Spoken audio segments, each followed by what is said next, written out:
Mhm. ना ना काही नाही.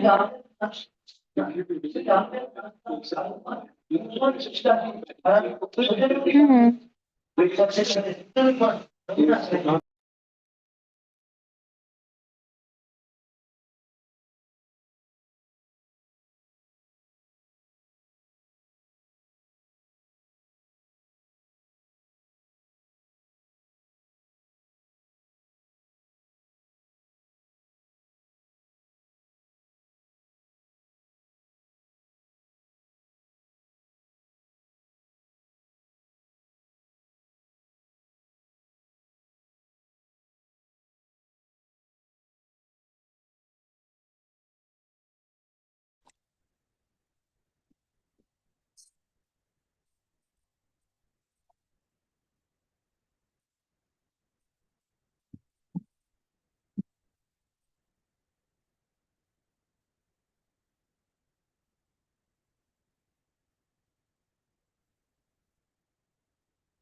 Good evening, everyone. A very warm welcome to all our participants. We are thrilled to have you here for this Skillveda workshop.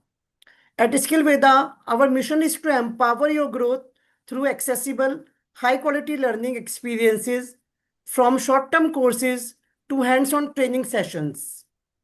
Skillveda is your partner in skill development, offering a wide range of webinars, offline workshop, short-term courses, and training programs designed to help you unlock your potential.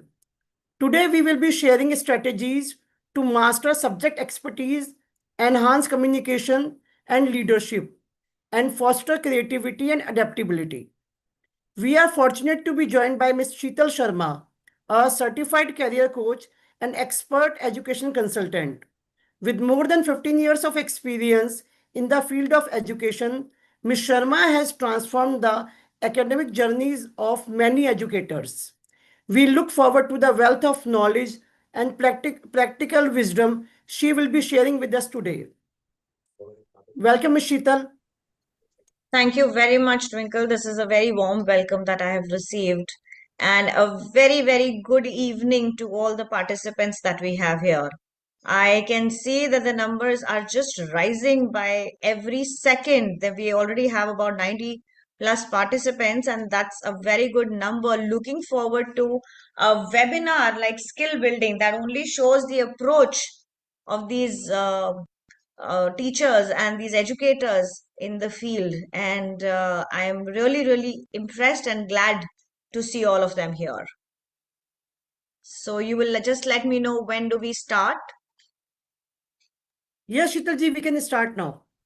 All right. First thing first, it's a Sunday evening. We are all in a lazy mood, but at the same time, gearing up for work tomorrow. The week lies ahead, and we have a Sunday evening which is also being invested in something for our own selves. Some kind of skill building, not to be shared with children, not to be taught, not to be studied for the children, but for our own selves. So I would first thing first request all the educators to switch on the cameras, because me talking to all of you without seeing your faces, without knowing you, uh, would only mean that, all right, I'm talking to a screen and I'm only talking to Twinkle. That's about it. I'm not talking to anybody else. So I would love that everybody switches on the cameras. All right, Twinkle ma'am, you'll keep an eye on their cameras and everything, and you'll also keep an eye for the chat box. Yeah, don't. Yeah. Great, thank you. She's our go-to person when it comes to any help that we need in this 1.5 hours. All right, now these 1.5 hours that you're with me, let me just take. Have we switched on any annotation, Twinkle ma'am? I think we'll have to just restrict the rights of annotation. Yes. Thank you. doing it. I'm doing it. Thank you. So these 1.5 hours that you're with me, I think a little brief that Twinkle ma'am has already shared, but I'll just give you a little brief about myself. I'm primarily, at the heart of heart, I am a counselor, and I'd love to train not just teachers and students also. So my entire motive right now is to make sure that whatever little knowledge, little information, little skill I have, I impart it with everybody. I am a CBSE certified resource person. I am a trainer for POSH and POXO. I am also a trainer for leadership and design thinking. But my heart lies in counseling, and it's great when you interact with children, and that's why the school, the education industry gives me that insight into what the children think. And this entire presentation, this entire content has been built only keeping in mind what we can do to ourselves to make sure that children benefit. They are the youth, and they are the ones who are going to take the reins of the country tomorrow. And we are people who have this responsibility on our shoulders to make sure that we deliver in the best possible manner. So that is the reason training and counseling goes very hand in hand. Having said that, a few expectations from my fellow mates. Videos on, like I just said. You have any questions, the chat box is your go-to place. Twinkle ma'am is keeping an eye on the chat box. After every little content that we cover, we're going to ask you for any questions to be given out, and any confusion that you have. In between, if you have anything to share, you have anything to ask, please raise your hand and Twinkle ma'am will be happy enough to unmute you and let you ask. All right. So there we go. First thing first, what does skill mean to you all? Give me one word in the chat box. Flood the chat box. I'd like to see it. I have it open with me here. So I'd like to see, what does skill actually mean to you? You've invested your time, your money, your effort, your evening in this. What does it really mean? Presentation, learnability. All right, good evening. Learning ability to solve a problem successfully. Well said. Creativity, process of acquiring professional capabilities. I need all 100 responses here. Demonstrable action, creativity, competency, problem solving.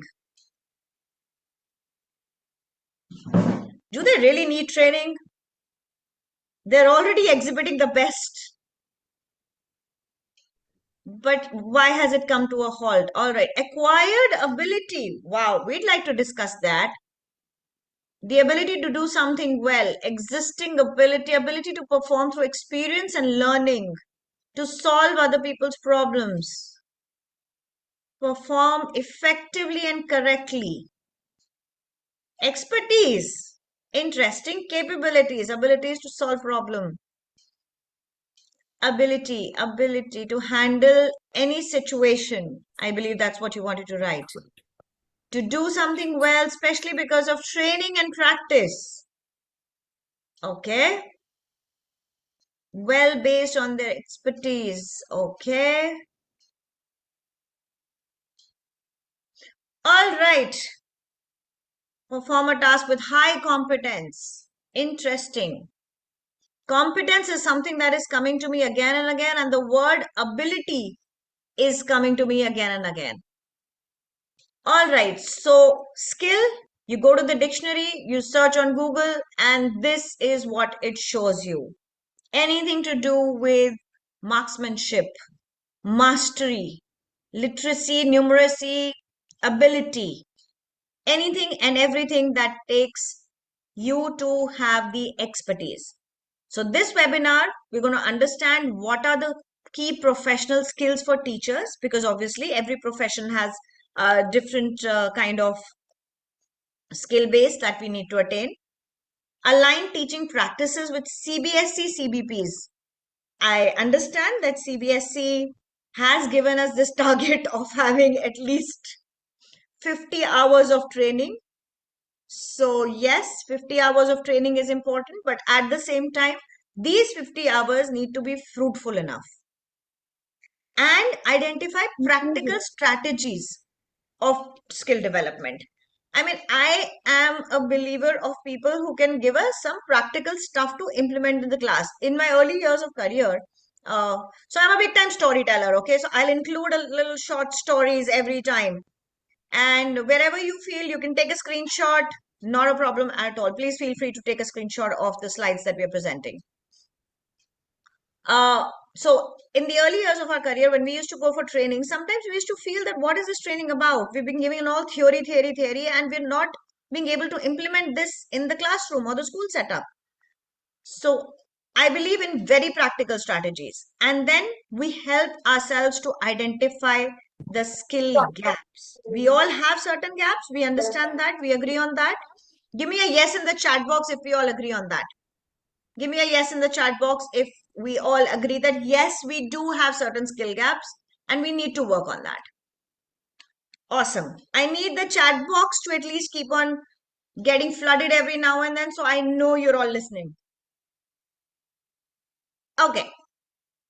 When you talk about need analysis, when you talk about skill and you understand what is the need, this is a report, and I'm urging you all to take notes on this particular thing when I'm going to be giving you sources, because the webinar will have authentic sources from different authors, from different internet spaces, which give out data and very resourced, research-based data.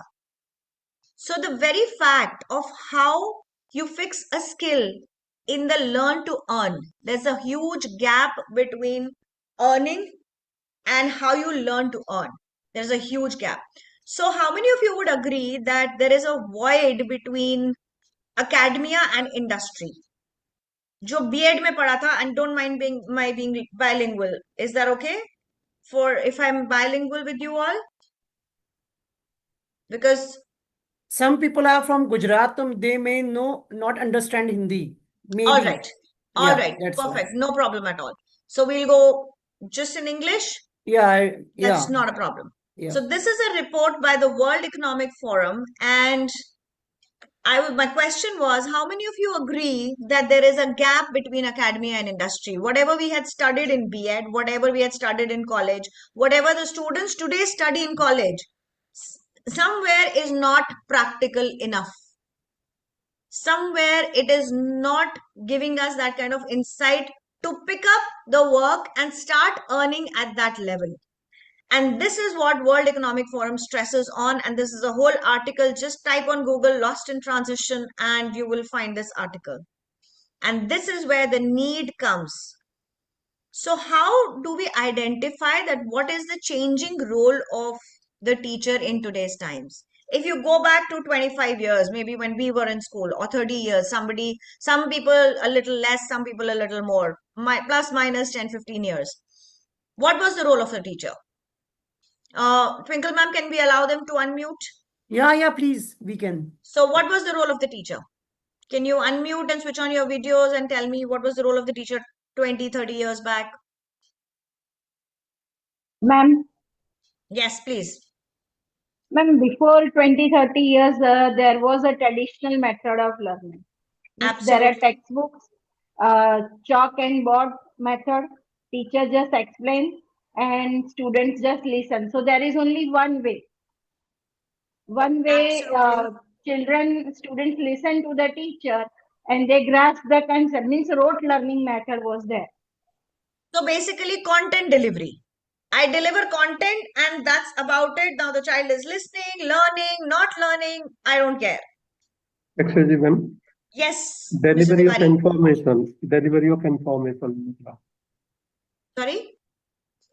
Delivery of the informations of the subject content in the class. Delivering of information.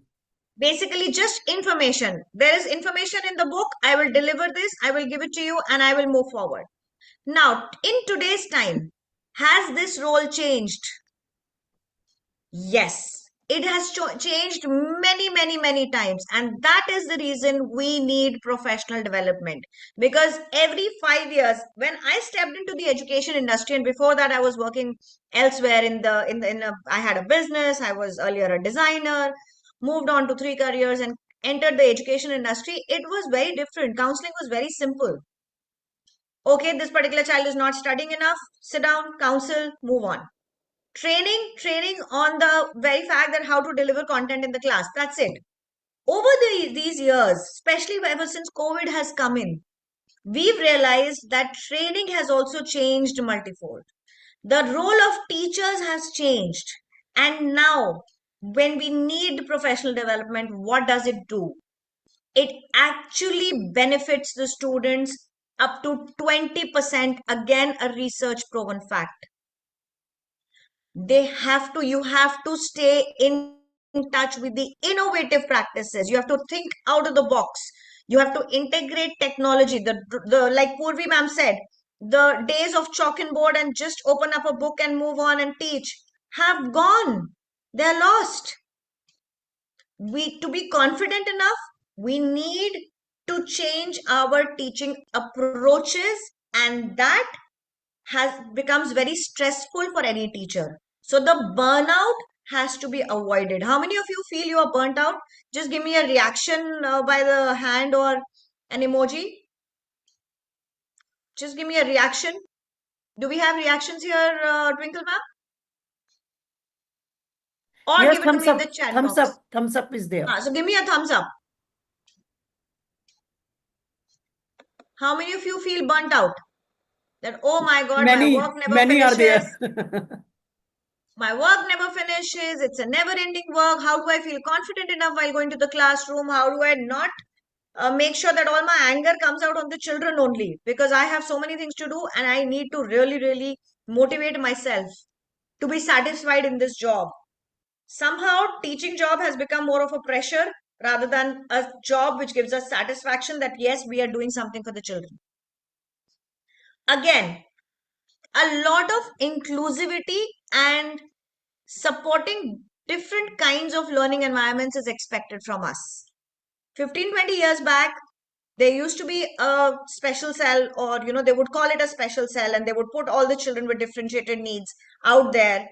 Firstly, there was not much identification happening. So if a child was not studying enough, it was clearly said, oh, he's lazy, he's not studying enough. ये मेरा है ना अब वो तुम्हारा है Deepak ma'am. ये बस Deepam ji, can you mute yourself, please? All right. So now we are expected to teach these children right in the classroom. and professional development is important so that we are able to manage the classroom. Classroom management is not a thing that we have to think about. We should be able to just walk into the class and understand how this happens. This is also what is expected out of us through the NEP. This is also what is there. There's a whole document of NEP. If you want, we can always share that document. Twinkle ma'am, we can share the NEP document later on for the entire group to read. Yeah. Right? So just take notes on what all we have to share, because We there'll be will a lot of be, Shitalji, we resources. will be sharing the recording of this session in the group also. Sure, great. Yeah. Awesome. So now I need you all to just pull out your smartphones, find this QR code, and tell me which skill do you think you want to strengthen the most. This is a small quiz. I know the slides must have just moved on because I need to open up my Mentimeter thing. So I'll just come back to it in a minute.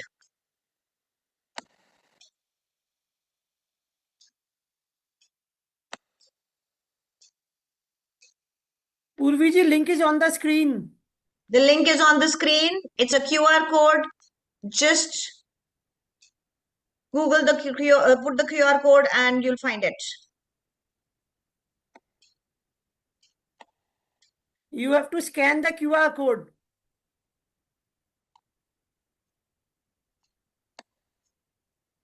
Gajendra ji, this is a second slide. The QR code is on the second slide.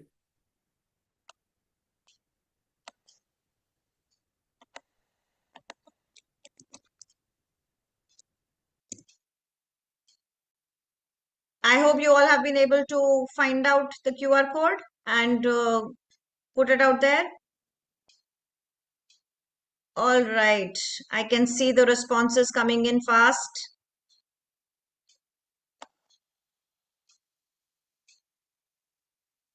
All right. This is amazing to see because this aligns so much with what this entire presentation is about. I'm just so glad to see. I'm just going to give you another minute. Otherwise, this 75 minutes will not be able to utilize this. I'm just going to give you another minute and we are going to move on to it.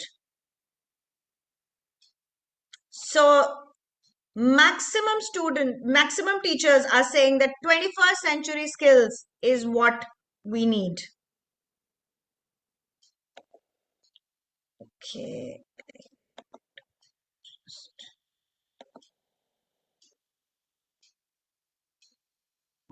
चल जाके setting में जाके view में देख लो. I hope everybody has been able to do it. And my slide is back.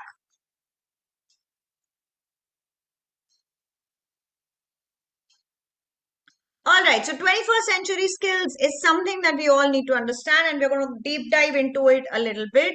First, let's just understand what is the core skill framework for teachers that a lot of experts have talked about. First thing first, there's subject expertise. We need to understand our subject in depth. Flood the chat box once again. How many of you feel that your subject expertise needs a little more than what it is right now?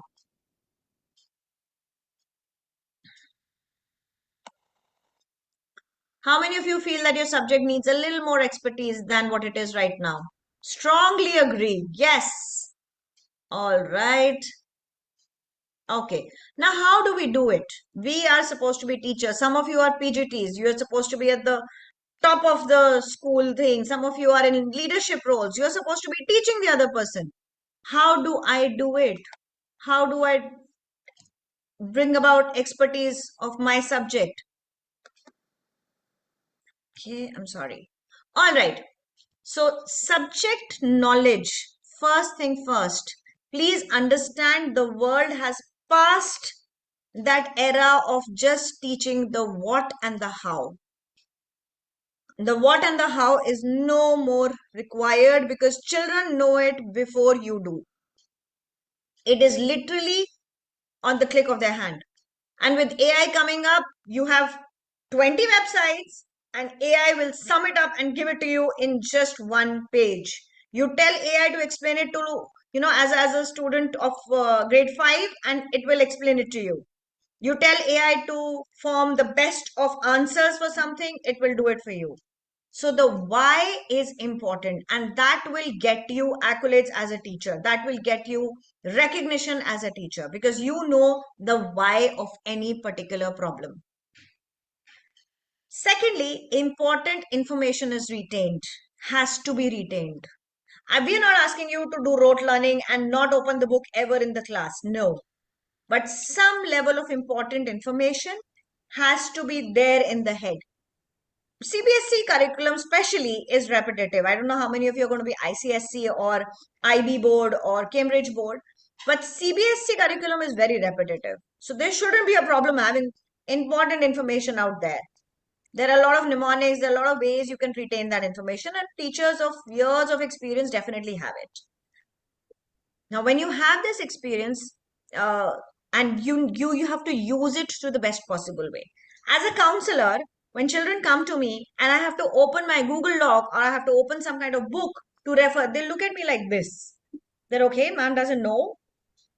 They actually give me that wink, okay, she's also Googling only. So she really doesn't know. Is it possible to know 70,000 universities and more than, lakhs of courses at the back of your hand? It is not. So important information, just basics. Third thing, real life application. Because I'm giving you certain examples, don't you think it is more relatable? The content is more relatable? Give me a yes in the chat box if it is. Because the more we talk about, what is real life application, the more the children relate to it and understand and retain. There's a saying by some educator also, you teach me, I will just learn it once, but if you make me do it or you make me observe it, I will remember it forever. Critical thinking, creativity. These are two things we're going to talk in detail, but I need you to remember these two words, because today's children are way more diverse than they ever were, ever in our life that we have seen. They ever were. This Gen Z is a very different level altogether. And the most important thing, you have to read and you have to read and you have to read. And I'm not saying only read books. I'm simply asking you to read through internet, through LinkedIn, through any kind of stuff, but read. Make sure your content knowledge is improved and it goes beyond the books. We're not asking you to teach that content knowledge beyond the books, but make sure that at least it is there with you. You could mention it once in a while. So the student also has confidence that, okay, my ma'am knows a little more. Right? That is that. Now, here are some resources that I have outlined for you all. You can take a screenshot of this screen. A lot of international education certifications. This is just a very small list, but this list can be a never ending and a long one, honestly. So this is a small list. There could be, for anyone who wants to grow to an IB school or a Cambridge school, there are certifications, and authentic certifications are only and only, must only be acquired from their authentic websites, not from any XYZ places. And there are short courses and online and offline certifications that are available on a lot of websites: Udemy, Coursera, FutureLearn, edX, Life Skills. We can just go on and on and on. My only stress again is you need to read. Now we move on to the skill that everybody said is the most important and I would want to learn, that is 21st century skills. And trust me, it is my favorite topic as well. Google will show you 110 pictures and infographics of what 21st century skills are about. How do I identify what it is? And trust me, there is no particular definition to it and no particular... Sorry, Vijaya ma'am, is this something you're saying to us? Vijayaji, can you mute yourself, please? I think each and everybody should mute themselves right now, and Because I maybe am trying from here, यहाँ से हो नहीं पा रहा, that's why I am saying. you don't have the control of muting everybody, ma'am. No, it's there, but some mobile is having problem, that's why. Okay, no problem. This technical stuff can sometimes play up. All right. So 21st century skills is important for your 21st century that we are living in, and we have to sustain. Now let's go to certain fact check. What is 21st century skills of a teacher? I've divided this into two parts, and this I did after reading a lot of content. There was some content which said it could be just the 4 C's, the digital skills, the financial skills, and that's about it. Some content said primary, secondary, and tertiary also. So I thought let's make it simple, let's keep it concise, and let's put it in two parts. One is the primary skills, one is the secondary skills. We will deep dive into the primary skills and have an overview of the secondary ones.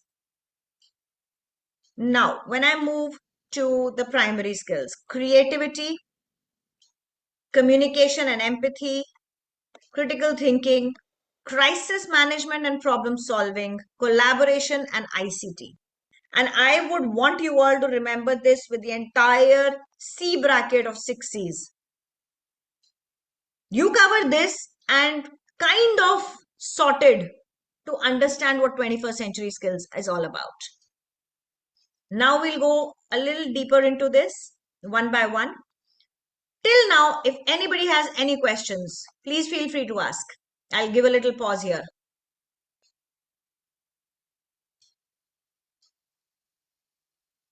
Anybody has anything to ask, can unmute and ask, can ask in the chat box.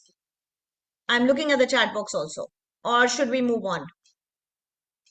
Maybe you can just type move on then. And I'll know that you're all with me. Perfect. I have Abhimimi's response. All right, I have more. Perfect. Let's move on. We have an attentive audience, ma'am. Twinkle G, we have an attentive audience. Nevertheless, so they're listening. All right. This is a quote, a picture that I found on the internet. And this is by Mr. Krishnamurti. He is a theologian and a spiritual leader. And he says that you might be perfect in playing the piano, but maybe you're not creative enough. You might be brilliant, but then you're still not a musician. You might put paint on the canvas, but you're not a creative painter. What does it mean? And I need a few responses by unmuting and videos on. What does this really mean? What does he want to say? Anyone? And there are no brownie points for answering right. There is no judgment for answering wrong. Anyone who wants to just share what they think out of this.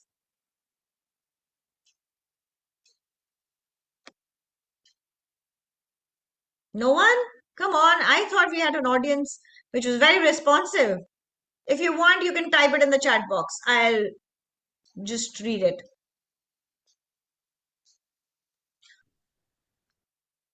Deep down knowledge of a particular subject as well as creative approach. Create first, perfection comes later with experience.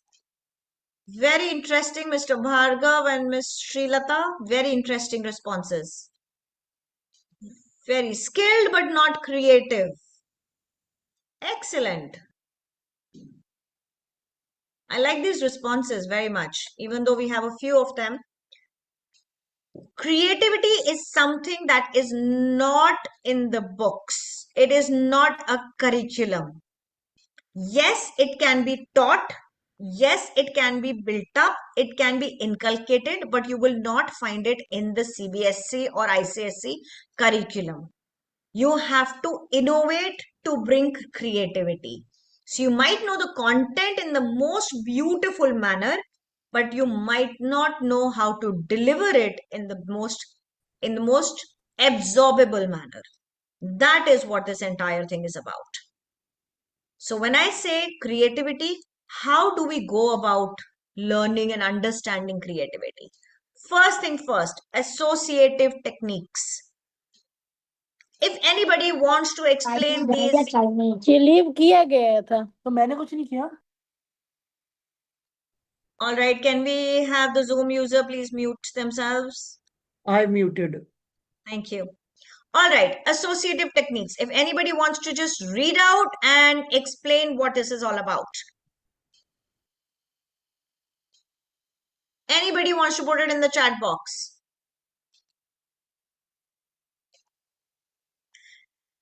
When you're teaching a particular content, make sure you are directly associating it with something.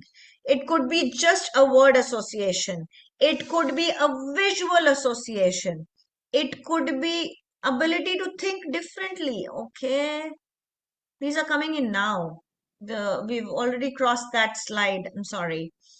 So understand that a student of grade 6, 7 or 8 is learning or getting to know about a concept for the first time. The moment you associate it with something visual, something which he knows about, which is prior knowledge, it comes and stays in the mind for long. And that is what is an associative technique. Now, these are only a few examples. Please Google, go on to AI, find out more examples. I really want you all to find out more examples, because this is something that will help you deliver the content and ultimately the result is yours. So you bring about brilliant result, the promotion happens like this. Especially the PGTs, grade 10 and 12, the result is always like a sword hanging on our heads all the time, isn't it? So please understand, understanding of children is important for you. Then there are analytical techniques, the cause and effect, the data to be interpreted in a certain manner. You give them data, especially in statistics, especially in things like subjects like economics. We give them data and they have no idea what to do. What do I do with this data? How do I make use of it? How is it even connected to me? Why am I even studying it? Most of the children today have complained about the why. Why do I need to study this?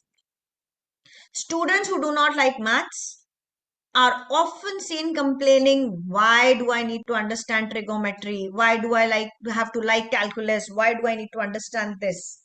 So make sure that the children know the cause and how it will help them in learning this thing, even if for a short time. The inference of everything. Then we move on to the brainstorming.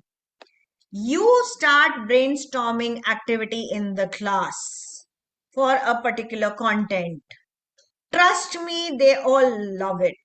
For the simple reason that not many teachers encourage the children to talk.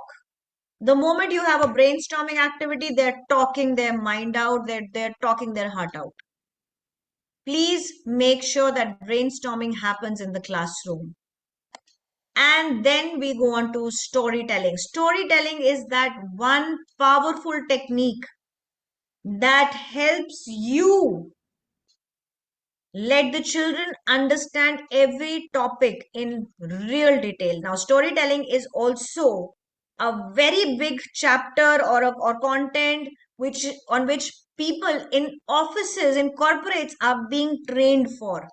Because when they are training their juniors, they don't know how to train them.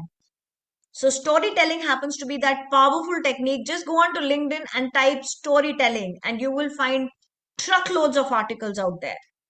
Just go on to the internet and type storytelling as a powerful tool, storytelling for teachers. And it's not just about primary wing. Does any one of you know about storytelling already? I need an answer in the chat box because I see a lot of videos are off and I don't see activity happening. So does anybody know storytelling as a tool? Perfect. Smita ji, I want to hear it from you. What do you know about storytelling as a tool? Storytelling can be used as a tool for if you want to maybe introduce a chapter also, you can use Yes. it. If you want to connect them to real life also, like we talk about building the skills. So for that also you can use storytelling. So in primary, like I cater to primary classes. So I had even taken a session on storytelling in which I had asked the teachers only to make stories on different contexts. Like if I want to teach photosynthesis also, how can I relate it with the students' topics and relate it to their age group and bring in photosynthesis. Even we had done a game on, song also on photosynthesis. So there are different ways by which you can do it. One teacher had come up with the story of pani puris, using pani puris to explain some concept of science for higher Wow. grade students, right? So I really loved Excellent. that idea when we were having these interactions. So yes, storytelling is a very powerful tool by which you can deliver the content to the students directly and they absorb it also very easily. Excellent. Thank you very much for sharing this with us, Mitaji. Induji, can you share this entire concept? Yes, we use Story Weaver where we get stories for different concepts to begin a chapter.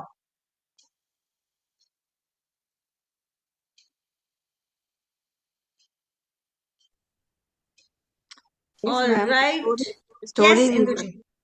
Story Weaver is an online this thing app website where we get stories. Storyweaver.org. In that site we get different stories for different concepts. So suppose if we want to teach fractions, we have a story on that.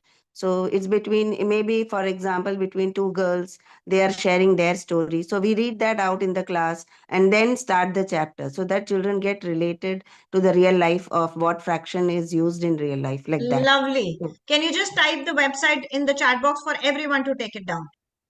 Because Okay. I would want everyone to benefit. This is an interactive webinar where we all learn from each other. Yeah. So Okay. it's not about just me teaching. I'm not teaching anything. I'm learning with you all.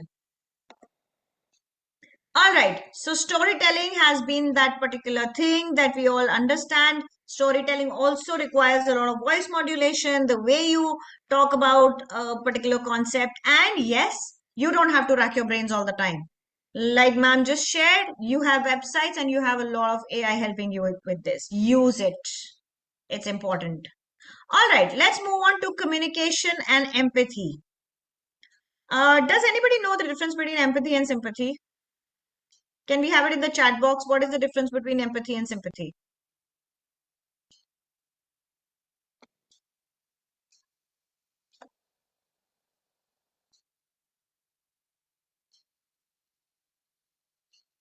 The difference between empathy and sympathy. Empathy, I'm sharing here only that empathy is basically Feeling the same pain, sharing the same emotions.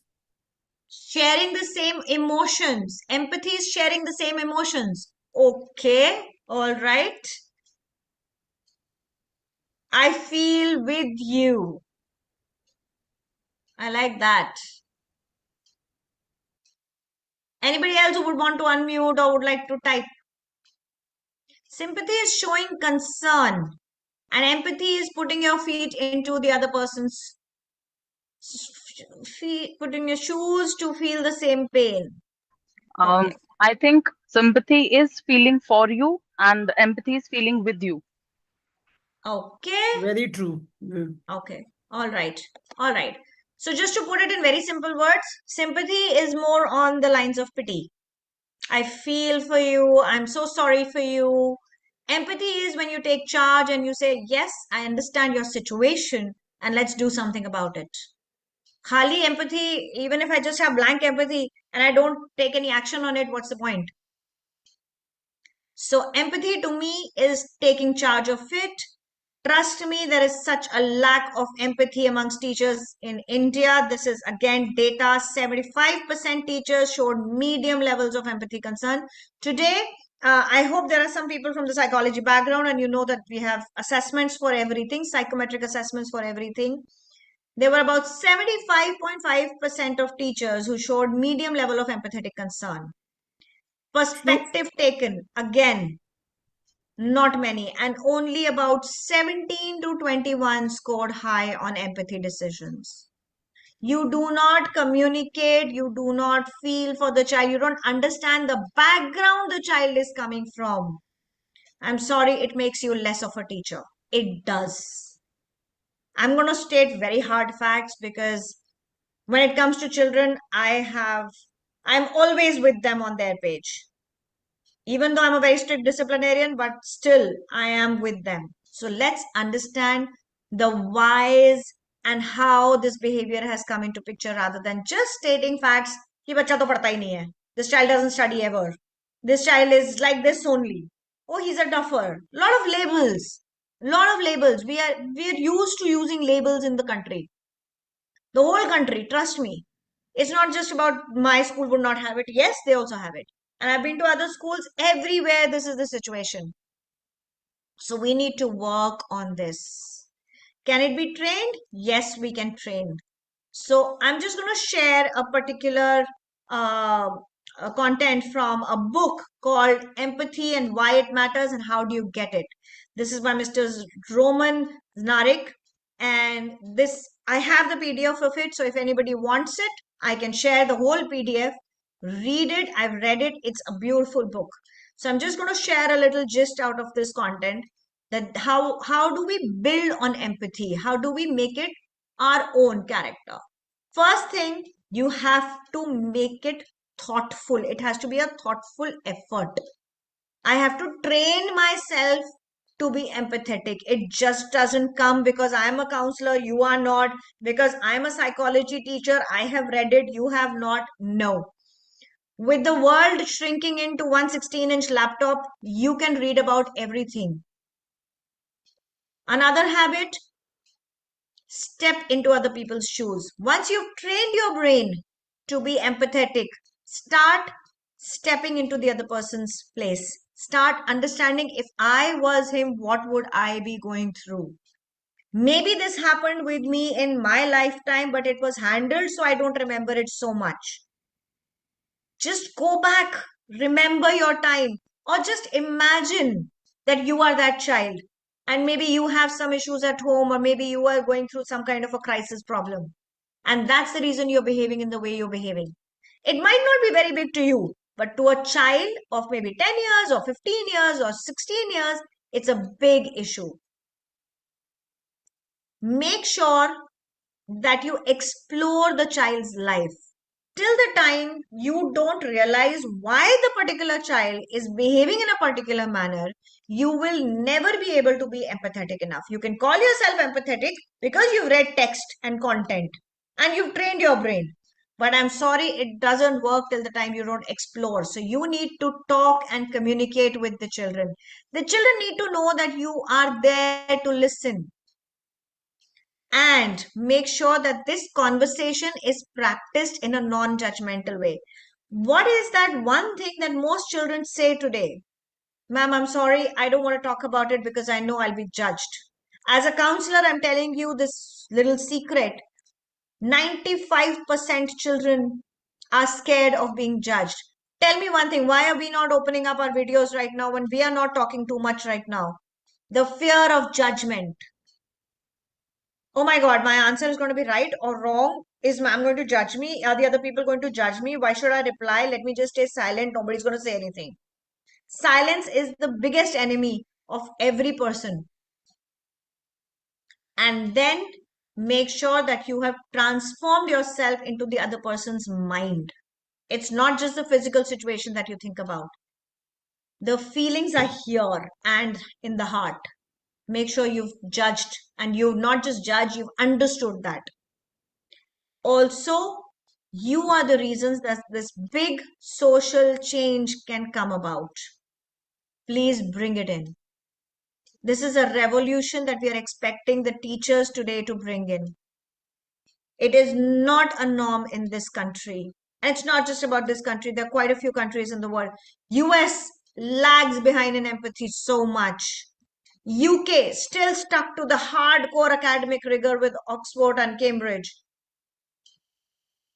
The world judges people, and we have a dearth of empathetic teachers.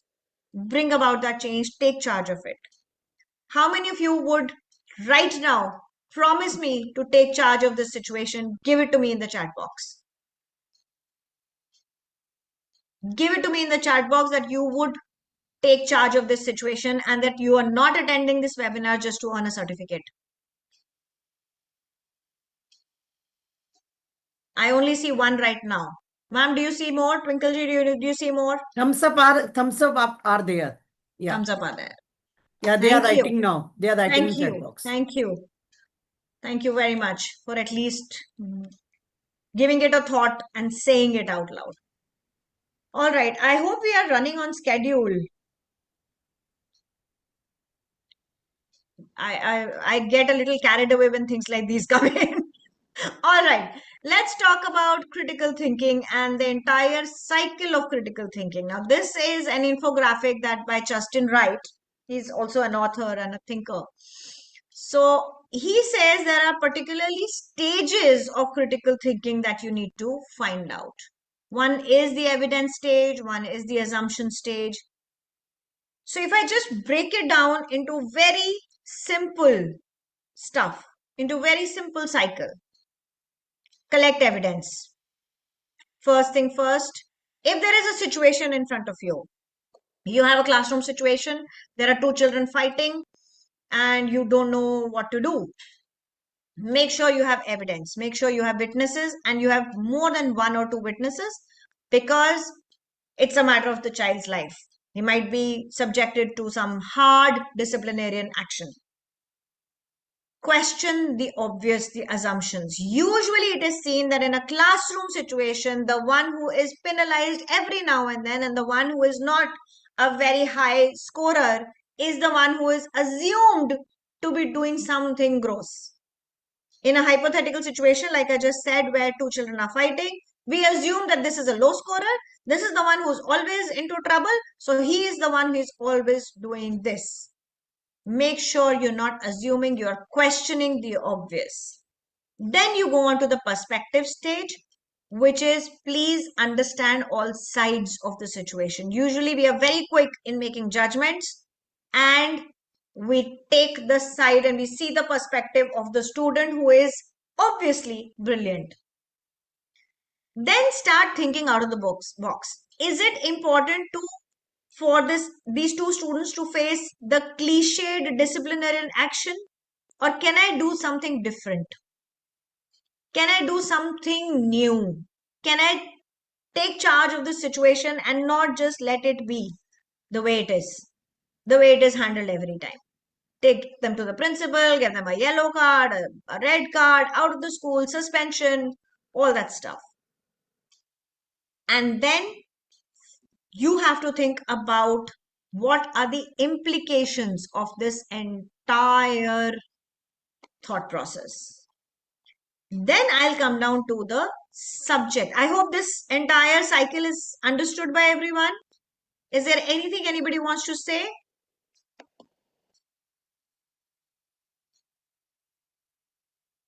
Is there anything that Ma'am. anybody wants to ask? Yes. Yes. Is this cycle is for creative solutions, this critical thinking, or because you're just giving the example of it, so that's why I'm asking it about. It's a very good question. Yeah, It's an excellent question, Neetalji. Critical thinking and creativity cannot be isolated. These are two skills that are quite interwoven. So if you're thinking critically and you're trying to analyze a particular situation and you go step by step, and these steps are also very ambiguous.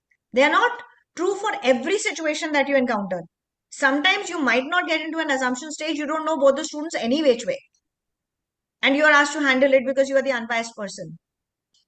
So it could be different for everything. It could, for all you know, this could not be relatable for your subject matter at all. But creativity will be. So critical thinking, once you're understanding the situation, is when you come out with solutions which are creative. Creativity is all about innovation. Creativity is all about go away from the cliched route, find out something new. So two children fighting, I'm teaching a subject matter. Both need critical thinking. They are both two completely diverse topics, situations, but both need critical thinking and both will have creative solutions which are very different in nature. Thank you so much. Thank you. One, you will need to think immediately on spot and take action. The other you will have time to plan because it's a content that you're delivering. Thank I you. hope I've Thank you so answered your much. Yeah, question. yeah. Thank you. Perfect. Anybody else who has any confusion in this? Because it's very important to understand this. And these kind of cycles and infographics really help you visualize and understand this. So now I'm just going to take a few examples which are completely different, which are subject-wise examples. English and another language. Maybe you could just understand and interpret the author's intent or the character and then creatively present them in the class for the children also to start critically analyzing them. Mathematics, you could have the most efficient matter, but you will have to explain why it is most efficient. Most children will end up asking you, why this, why not that? And then when you cut marks on a particular method, they will come back and question, why were my marks cut here? So every subject will have different ways to critically think, present them in the classroom, and move on. All right, now we come to the crisis management. And this happens to be a very nice, important 21st century skill, a primary skill, because every teacher is subjected to this particular thing. How are we subjected to this crisis management and problem solving? How many of you feel you're always in crisis in a school situation?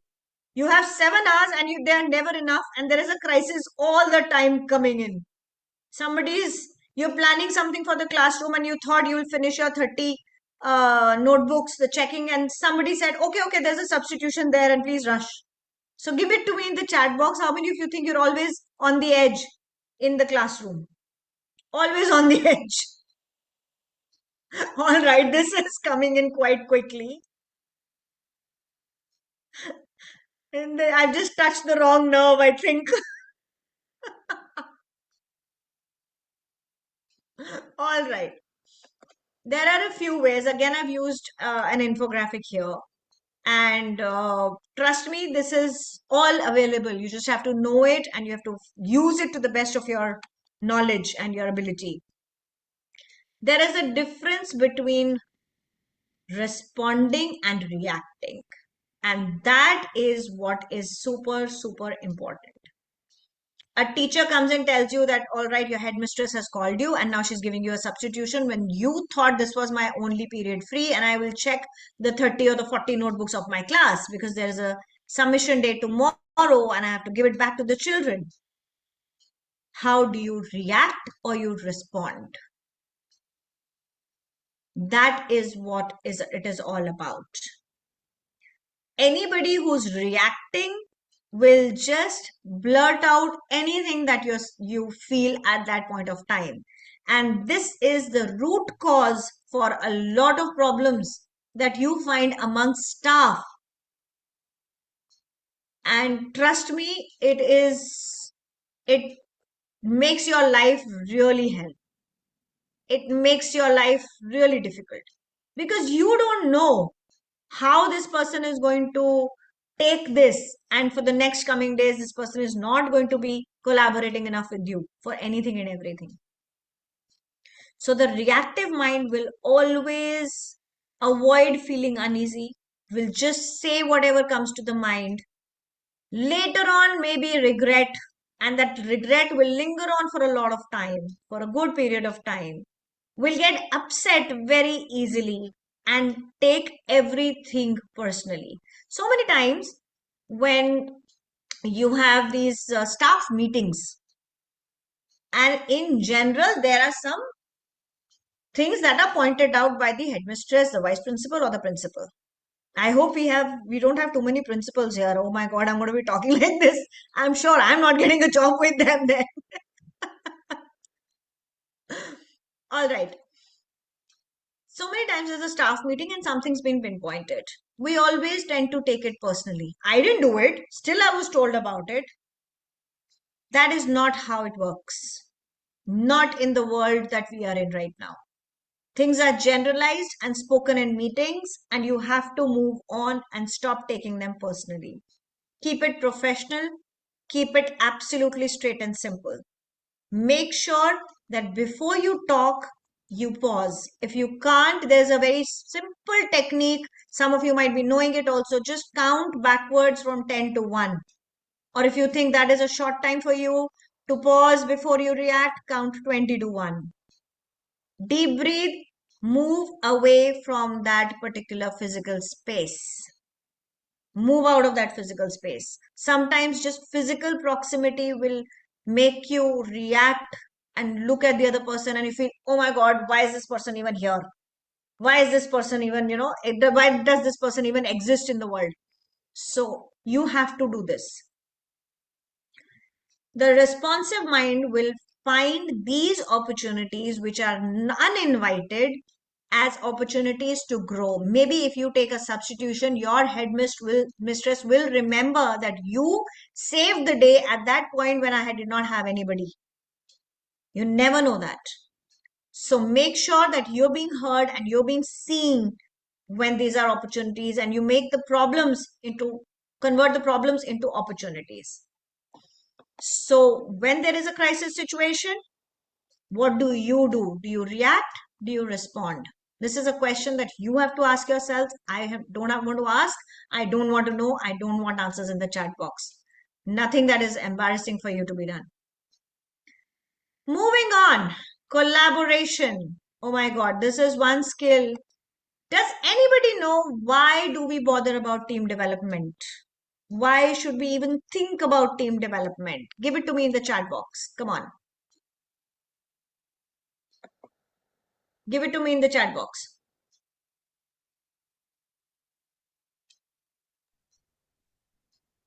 Why do we need team development? School is an institution where we have to prove ourselves. I'm teaching a subject and that's about it. Progression, together we achieve. Team development will take the level higher for all. Okay. I only have 3 answers. To the others don't agree, it's a school. Nothing can be done alone. Perfect. Thank you. Positive work culture. Yes. At least we'd like to acknowledge that fact. Other skills are developed to be developed as well. Team can make impossible things possible. Okay. Coordination is very important. What is the ultimate goal of a school? What is the ultimate goal of all teachers? I To would call bring it the student. best learning outcomes of the children. Brilliant. Shared goal. Brilliant. Consistency and success. Work smoothly. Mass growth. Development of children. Brilliant. Brilliant. I have lovely answers in the chat box. Thank you for being with me. But now that you've said it all, I would still bring you to a few facts. People really, really notice poor communication, poor collaboration, or alignment in a team. And this kind of behavior is a big deal. Out of certain surveys that were done, 39% employees felt that the teammates don't collaborate enough. And this is from the entire corporate culture. This is not just from schools. Schools, if I was to look at the school data, I think it'll go even higher. Because there's so much of not so healthy competition that we always feel. The managers keep striving for collaborative work, but it doesn't happen. People think that there is a lack of alignment when they're given a task together. I wasn't heard. My idea was not taken. I wasn't asked. My voice was not heard enough. All that stuff keeps happening in schools. It's petty politics. Please grow up. The pros, the very simple, I've just put it in my very simple language. The pros of collaboration. You can share the planning that you have to do. The NEP and CBSE is now talking of interdisciplinary integration. There's AIL has already been there for times to that we can remember. A lot of interdisciplinary work is happening. Careers are now not isolated. There are children in liberal education universities who are doing philosophy with psychology. They're doing physics with philosophy. They are doing computer science with finance. So let's move on and start this interdisciplinary integration right in school. Then there is a lot of peer learning. You might just end up learning so much. Today we saw an example. One of our brilliant teachers shared a website with us and we all learned, right? When you show examples of collaboration, please make sure students are watching. Understand that students are watching, and that is what will bring about collaboration in them. When you're talking to parents and other stakeholders, this collaboration shows, because then all the teachers are talking in the same tone. They're not talking different. It's not that one parent will talk something else to one particular teacher and something else to the other particular teacher, and they hear different sides, and the entire mess of the school is right there. It's like washing your dirty linen in public. So parent and stakeholder engagement is important. So now you have to think if there are any cons of collaboration. Are there any cons of collaboration? Think about it. Think about it. I couldn't see any. I really couldn't see any, so I didn't put it here. All right, let's move on to the ICT skills. This is an infographic from the Enhanced Learning in Tertiary Education, a special issue on ICT. Now, when we're talking about digital literacy, how many of you think you struggle with digital literacy? I love the answers in the chat box. Twinkle, ma'am, if you could just take screenshots of these answers, it will be wonderful. I will. Because, you know, I and will. then we could just, I mean, we could keep it for our sake. So how many of you think you struggle with some kind of the other digital literacy? Just give me a quick type in the chat box. Sometimes, okay?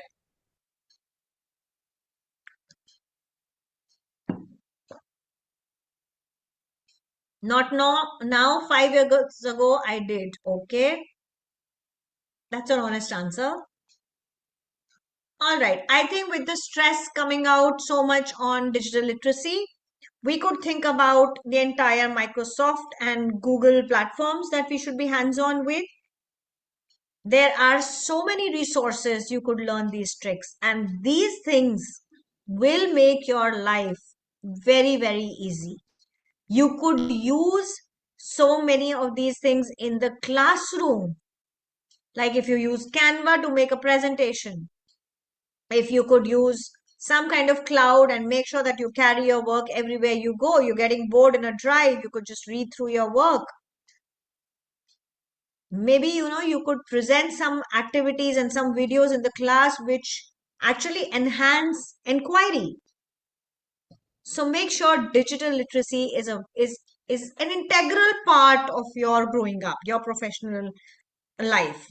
And I'm just going to show you a few resources. Again, very few here. UNESCO has these MOOC courses, massive open learning courses, something is what it's called. SWAYAM and NPTEL is ours. NCRT is ours. Skill India Digital Hub is a very good resource to find out stuff. And Udemy, Coursera, edX, they are always there. You don't always have to spend a lot of money in learning skills. Sometimes it is as cheap as less than a dinner of 3 people or 4 people would cost. So maybe it's a good thing to invest out here. Right? Now we come to our secondary skills. Again, secondary skills I'm going to just brush up because they need not be done in that depth. It was more about the primary skills, which were very important. Out of that, also 21st century skills. And trust me, I'm literally holding myself back because skill building happens to be a very vast and a very deep subject. It is not content that can be delivered in 75 minutes. I've not touched upon so many aspects right now. We've not done role plays and examples and how we can really learn this, and resources have also been very limited in my presentation because obviously I have limited time.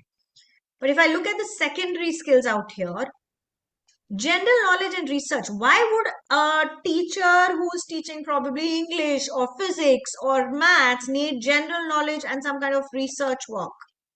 Give it to me either in the chat box or in unmute and say it. Why would I need general knowledge and research? Ma'am, Krishna Priya, Yes. have to be update ourselves. Yes, must. Okay, we have to be updated. We have to stay updated about the world. Very good. What else? There's no right or wrong. You just have to speak up. Uh, Hi, ma'am. This is Sukanya. Yes. Am I audible? Yes, yes. Yeah. So I think nowadays we are talking of integration, subject integration as well, right? For this also we need to have knowledge and we have to update ourselves. Excellent. So you have to stay updated about what's happening in the world. You're Right. talking about integration and interdisciplinary work. So that is the reason you need some general knowledge and some research work. I have some answers in the chat box. To be relevant with time, I need to relate what I teach to everyday happenings. Excellent. Are you a pol science teacher by any chance? Excuse me, ma'am. May I? Yes, Yeah, yes, May I? Gajendra ji, yeah. Yes, in this fast moving world, we have to keep ourselves updated with the new technology, inventions, and whatever the right now project reports are going on, means pilot projects are going on in different fields, and we have to keep ourselves update. And Darwinism theory says we have to survive in the world. In this world, we can only survive when we are updating and keeping with this fast moving world. Right. Absolutely. It's a fast moving world. It's a very fast moving world. And trust Ma'am, me, yes. Ma'am, nowadays the children are so much hands-on with technology that they watch YouTubes a lot, right? And every day they come up with a question. Ma'am, yesterday I had watched this video on YouTube and it was saying this, right? So at that time I realized that, okay, so I also need to keep myself updated with those trends, I mean, that they are watching, so that I am able to answer them and they don't feel that the teacher does not know it, right? Because I had a Absolutely. conversation with a student and he said, okay, do you play Minecraft and all those things? And at that time, it was the online time, and I said, okay, yes, I am aware of it, but I did not know all the whatever technologies were, I mean, words were used, right? So the child felt, okay, ma'am knows about it, but she is not hands-on with it, right? So to make them think that you are cool and you are with them, I think you need to be on the same page. So for that, this research is needed. I think that's a very well said answer because they like a teacher who's cool enough, who's relatable. Oh, she's a friend more than a teacher. She'll so they will learn in your classroom more than they will learn in a classroom where they're just being lectured about content. It's a very well articulated answer, and I have some more in the chat box that subject knowledge cannot stand alone as content. Meaningful conversations can be better, and we have to stay with the times. So, you all know it. So, make sure that I've got answers from about 5, 7, maximum 10 people, but I hope the other 80 or 90 people are listening and they are doing something about it. And trust me, reading is not just about taking a book. Reading is everywhere. And in subjects where you're dealing with children of higher classes, they might just, so as a counselor, I coach them into what careers they could go to, and they always go back to the teacher and validate. Do you know that? So if there's a student of political science and I tell them that better you could do international relations and political science analyst and these kind of careers are there for you, the child will eventually go back to the teacher and ask, ma'am, is it true? Can I do all that? Because for him, The political science teacher is the expert. I am a person who will give them information about every career. But the teacher whose subject it is the expert. So make sure you're reading enough. Next, you are taking the initiative. Trust me, a teacher who takes the initiative in the school goes places. Yes, I understand if you might just come back with the fact that good work means more work. Don't do good work, stay sitting, take your classes, go back home. But if you want to grow, you have to multitask and you have to take the initiative. We've just talked about response and react. And that is what this entire interpersonal skills of people's management is about. Interpersonal skills with your peers, with your authorities, and with the children. There are so many times you would react in a classroom the moment a child does something gross. Stop doing that. And I'm actually saying stop doing that. Don't reduce it. Just stop doing that. Active listening. There's a major difference between hearing and listening. The kind of work we have in our schools in those 7.5 hours, I think we work for about 10 hours and 7 hours. It is very much humanly possible that we would not be hearing, listening to everyone. We are only hearing it. Spend those couple of minutes there. It's not going to delay your work. It's only going to enhance your relationship with the child. And make sure your self-confidence is always at the top. And there's a thin line of difference between overconfidence and self-confidence. Blowing your own trumpet is also one thing that I've seen in my school setup. Everybody thinks, oh, I am doing the best. I do this, I do that. It's not like that. There are a lot of people who know so much more than you do and are doing so much better. It's not about comparison. Just stay motivated, participate, and make sure you're leaving an impact everywhere you go. You are seen. That's the kind of work you do. Be it among students, be it amongst your peers, be it in front of the authorities. Make sure you are seen and heard. And trust me, if you're seen and heard by even one student, and that one student remembers you through his life, that this was a teacher who made a difference in my life, you will be remembered. I'm sure you all, with the positivity of time, I'm not really going into detail, but I'm sure you all would remember that one teacher who made a difference in your life. We all do. And that one teacher who made sure my life was hell enough. I remember those teachers a lot. I was to a convent school. Oh my God. Yeah. All right. Now we move on and we go to the stimulus to engage. What does this mean? What does a stimulus to engage mean exactly? In very simple words, connect, impact, and grow. Connect with your peers, your students, your authorities. Understand what they want.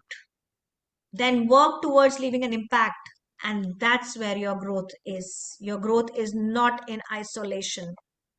Strategies, very simple. Real world connections. Engage with people. Your movements, your gestures, your voice. If you're reacting in a very dull way, so a couple of people answered there with their videos on and some people did not answer with their videos on. There's a difference. There's a difference in the connect that I made with them. If I was not using this voice module and I would sit here and say, all right, you have to connect, impact, and grow. Would this be interesting enough? Twinkle, you tell me. Would this be interesting enough? Twinkle never ask me for another session. It's not like that, Shitulji. Right. So you have to make sure that your voice is modulating enough. And your interaction style is your own. You're not copying anybody. Use sensory activities, use multimedia, use real world connections. We've talked about it. This is again connected to storytelling, which is supposed to be one of the most powerful ways to put ideas into the world. Storytelling is actually a very powerful way, and that's how you connect and you impact and you grow. And now we come to leadership skills. How many of you want to be leaders? Quick answer in the chat box. How many of you want to lead, become HMs, become vice principals and move on to the principal level? All right. I have only one answer. I have only one person out of 95. Okay, I have more. I like that. Ambition. You have the ambition, only then you grow. You don't have the ambition, forget about growth. We'll stay stagnant and we stay redundant, and then we cry, why did I get the increment as everybody else did? Now, when I talk about leadership, what are the important competencies for leaders?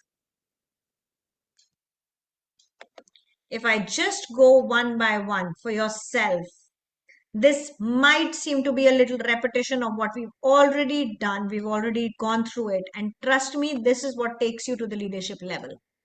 Initiative, your calm demeanor, your work-life balance. Somewhere you need to learn how to balance your work and life, and your self-awareness. And then be very smart in managing your career. Don't just work hard, work smart. For others, if you want to lead others, and some of you might be HODs and HMs, and some kind of section in charges or some coordinator right now, you have to make sure that people under you, your team, is motivated enough.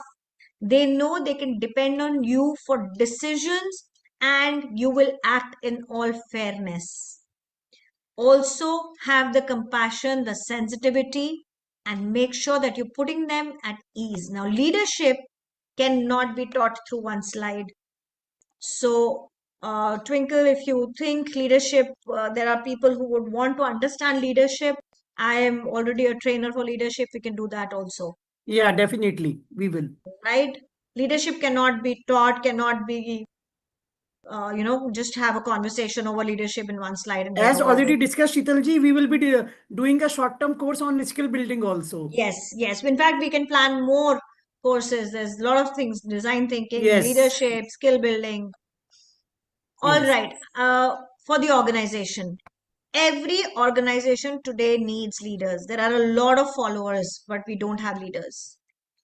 Every organization needs leaders. They need people to take charge. They need people to be strategic. They need people to be decisive.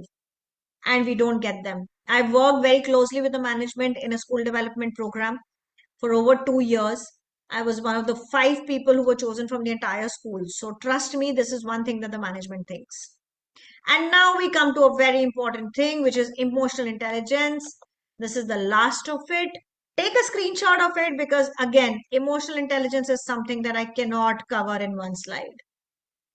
Emotional intelligence can be divided into 3 parts: intrapersonal, interpersonal, and as a catalyst.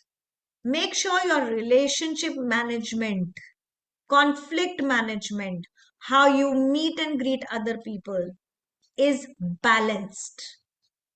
Emotional intelligence is again connected to response and react.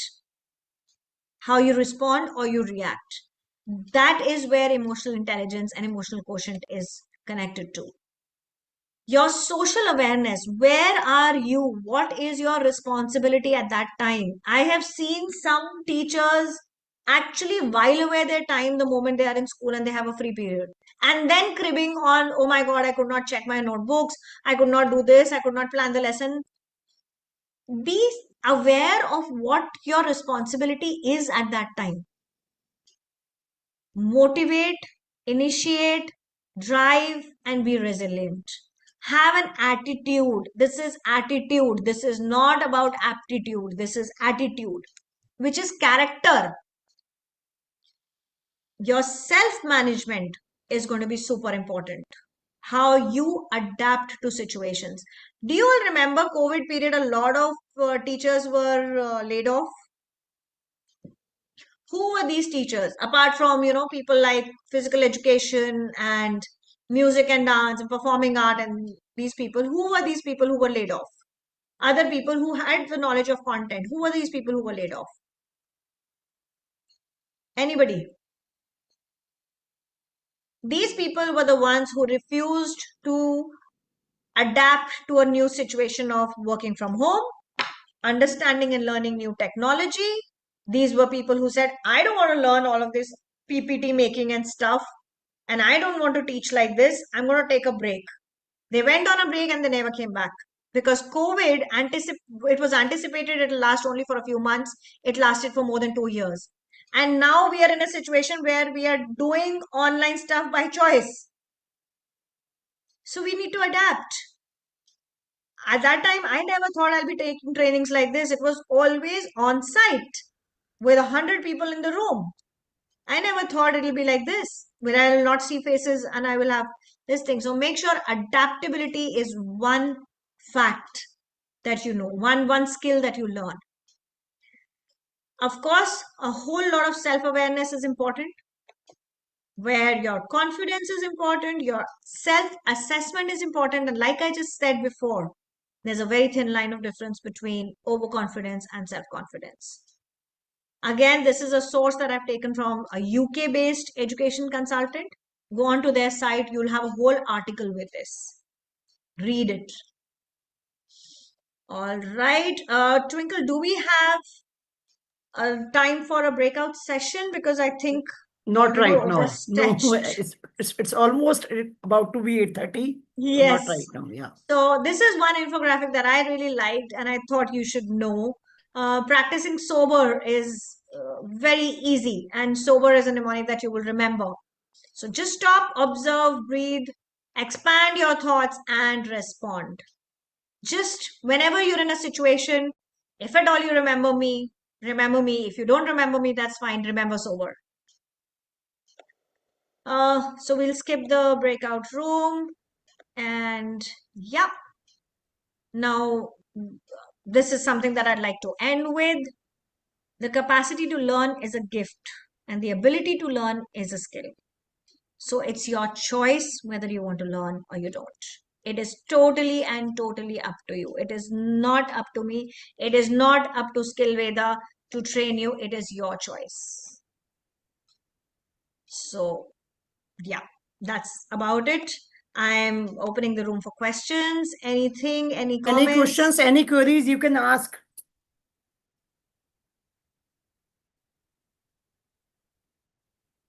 And if you've liked this session, please flood the chat box once again about Sheetal, we will be sending feedback form also in the group. Perfect. Yeah. Also, I would like to know what is that particular thing that you would like to learn more about. Is it skill building as a whole? Is it leadership? Is it design thinking? Is it emotional intelligence? What is it that you would like to learn more about? And we could curate a short course on it. Right, Twinkle? Yeah, exactly. Yeah. So we're already in... It will be a part of our feedback form. What else you want to learn? So you can fill up the feedback form. Then me and Sheetal can decide on that. Yes, absolutely. Yeah. Absolutely. Any questions for Sheetal right now? I think they want a session on leadership. Okay, we will be doing that. No problem. We can do a leadership session. It's very interesting to do leadership. Okay. All right. So I don't think we have any questions. Oh, was I so self-explanatory? Everything was so... I'd like to give that to myself. Yeah, definitely. Let's then wind up the things if no questions are there. A big thank you, Sheetal ji, for making the skill building for teachers webinar so informative and engaging. Your expertise and energy made the session super impactful, and we are so grateful for the practical strategies you shared with us. Looking forward to implementing them in their classrooms. Thank you. Thank you so much. Thank you everyone for joining us. Thank you, Sheetal ji, for your time and efforts. Thank you. Thank you very much, Twinkle. It was a lovely audience, very engaging. I would have liked more videos on and more participation, but maybe next time. Yeah, definitely, it will be there next time. Right. Thank you. Thank you everyone for joining us. Thank you. Bye-bye. We will be sharing the feedback form in the group and certificates also. Thank you.